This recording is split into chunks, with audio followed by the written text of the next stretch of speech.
Nobody was expecting me to be on this team. Mhm. Honestly, we know what the views are of this organization from the outside. But I knew enough people in it to know that we could do something special and that we could potentially change some minds and some views. And When Sydney Colson decided to leave the Las Vegas Aces, everyone in the WNBA was shocked.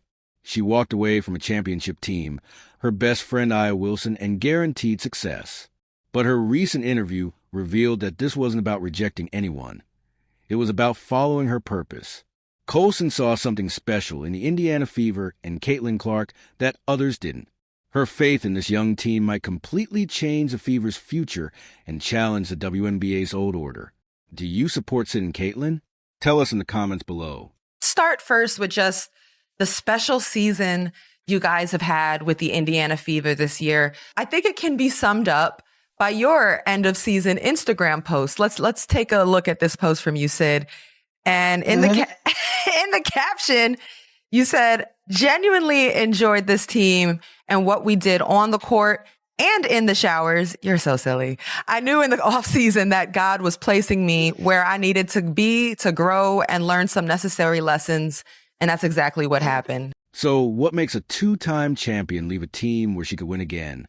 During the offseason, Sydney Colson had two choices: stay with the Aces, a winning team and close friends, or join the Indiana Fever.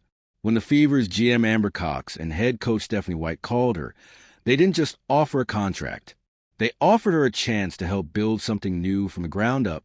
There's clearly so much love for your team. There's a huge free agency on the way. This roster may not ever look the same again. So for you, like, what made this team so special and one to remember in your career?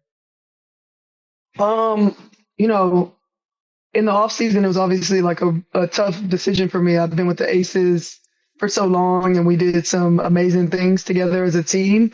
And like I said in the post, I could just feel, God.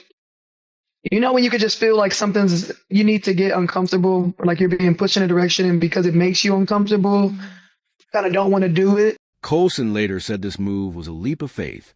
She felt like she was being led to Indiana for her personal growth and to learn new lessons. Many veteran players reach a point where they care more about leadership and impact than chasing more trophies. But the public thought her move was about money or getting more playing time. They were wrong. I think the older I've gotten, the stronger my faith has gotten. I run to the uncomfortable, honestly, because I know on the other side there's gonna be some lesson that I needed, and that was what happened this season. Like, the Fever's management had a clear plan. They wanted Colson not just for her game, but for her personality and leadership. GM Amber Cox said they needed someone who could guide a young team and bring positive energy into the locker room. As a two-time champion, Colson was perfect to help build a winning mindset. For her, the move was not just professional, it was personal and spiritual. Nobody was expecting me to be on this team. Honestly, we know what the views are of this organization from the outside. But I knew enough people in it to know that we could do something special and that we could potentially change some minds and some views. And Colson described the decision as uncomfortable, but guided by faith. She wanted to help change how people saw the Indiana Fever and prove something special could happen there. Her move shocked the entire league. She wasn't just another free agent. She was Aya Wilson's best friend and a key part of the Aces' success. Her choice immediately created tension between the Fever and the WNBA's old guard. I mean, when you put yourself out there, you also put yourself out there to haters. So how do you handle that aspect of it? Oh man, I used to just troll them back because like there's nothing that you can say about me that'll hurt my feelings. Like, I literally do not know you, and some of the responses are bots. For me to get my feelings hurt about people, I gotta respect you. I gotta value your opinion. A lot of things go into it. Some people saw Colson's move as a quiet act of rebellion. Since she was so close to Aya Wilson, one of the league's veteran stars, joining Caitlin Clark's young team looked like a bold statement. Many believe no veteran wanted to play with Clark, making the Fever seem undesirable. Everyone waited to see how Colson would behave when she joined. So like, you being a stranger I I could care less about you talking about how many points I scored, minutes. I don't care. No, they'll see you and ask for a picture, you know? Um, but you haven't shied away from it. But Colson immediately proved everyone wrong. Instead of being distant, she fully embraced her new teammate. At her first press conference, she called the situation crazy but special. She highlighted how Clark's presence was already bringing fans from across the country, even from outside the U.S., to Indiana. And I loved seeing you and Caitlin Clark's relationship. You know, you guys are always cracking jokes on social media, on your live. And obviously she's a game-changing player for the league. So like, what has it been like, you know, getting to know her humor, and seeing firsthand all that's coming her way? It was cool being on a team with her, getting to see her in another light. Was really cool. By welcoming Clark right away, Colson destroyed the anti-Clark narrative that many expected her to follow. She built unity from the start, helping set the right tone for team chemistry. Once she arrived, she saw Caitlin Clark up close, not just as a superstar, but as a young player under massive pressure. With her years of experience and 2 titles, Colson understood the emotional and mental weight Clark carried. Over the course of her career, I think, we haven't had many instances where we've seen like Caitlin, Angel, Paige, like players come in with the sort of notoriety that they had, the sort of money that they're making, the attention, everything. It's a lot for a young person to be dealing with, on top of pressure to do well as a basketball player, to lead your teams, all of that. So it was good to be able to see like a lighter side of her. Colson said it was cool to see another side of Clark. She recognized that players like Clark, Angel Reese, and Paige Buchers deal with huge fame and financial expectations at a young age. The transition to professional basketball is tough for anyone, and even harder when the world is watching.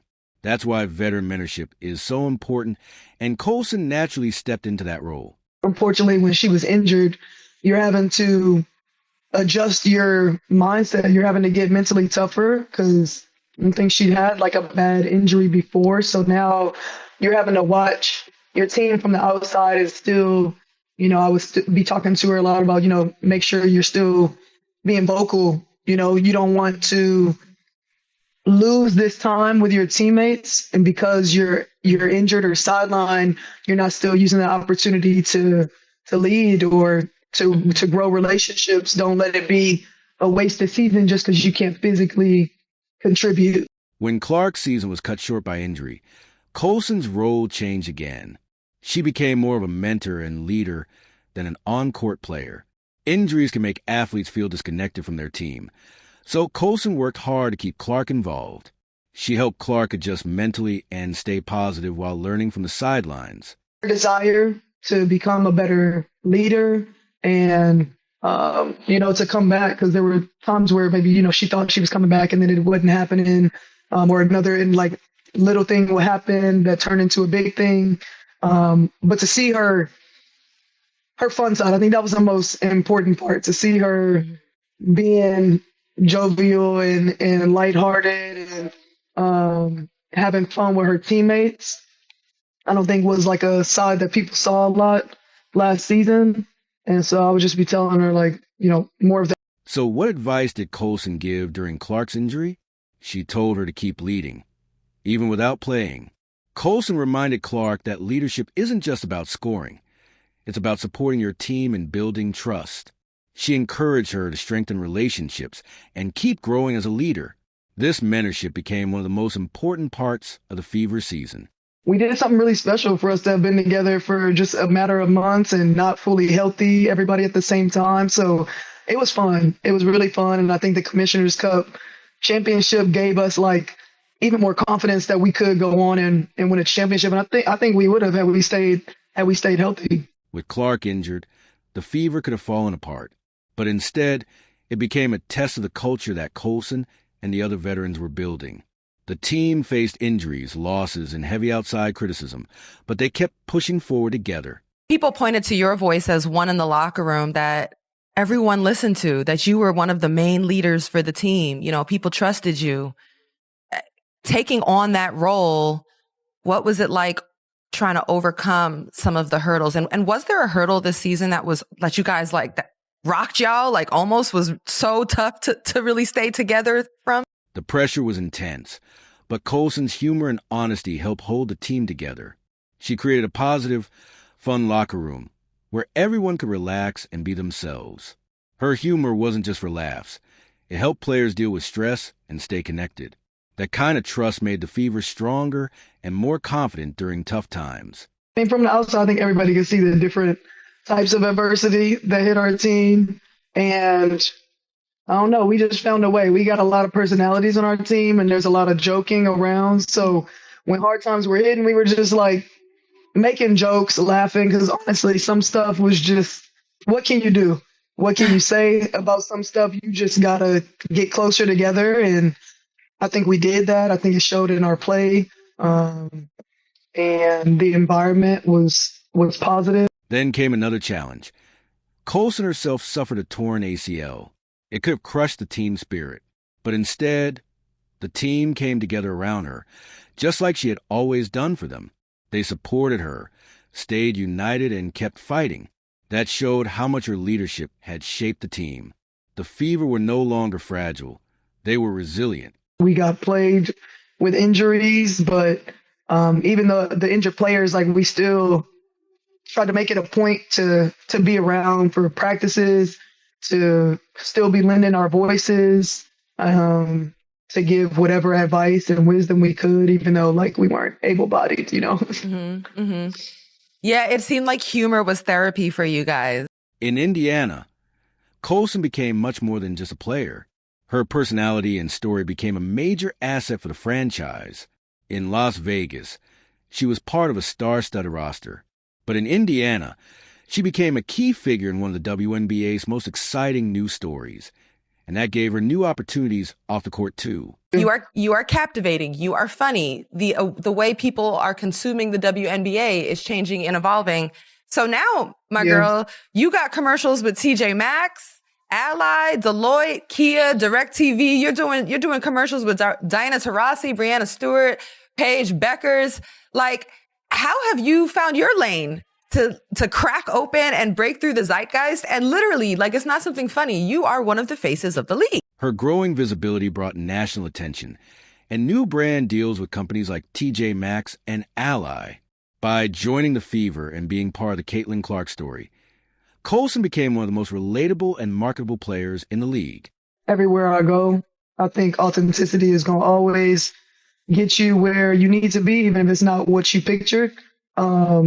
And a lot of mine just happens to be forward-facing, but a lot of that can be attributed to, like, our showrunner, our director for the Sid and TP show. Mm-hmm.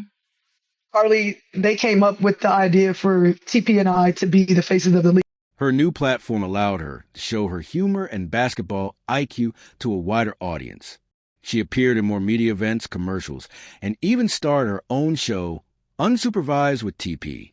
She worked alongside stars like Diana Taurasi and Brianna Stewart, proving she belonged among the league's top personalities. Like, we love self-deprecating humor. We're totally okay with what our paths have looked like in the WNBA, because while I love basketball, it's not my everything. Like, I'm a multifaceted person. So if basketball hasn't gone the way that I thought it would go, like, that's okay. Like, I've still been in a very blessed position, and one that I'm very fortunate for.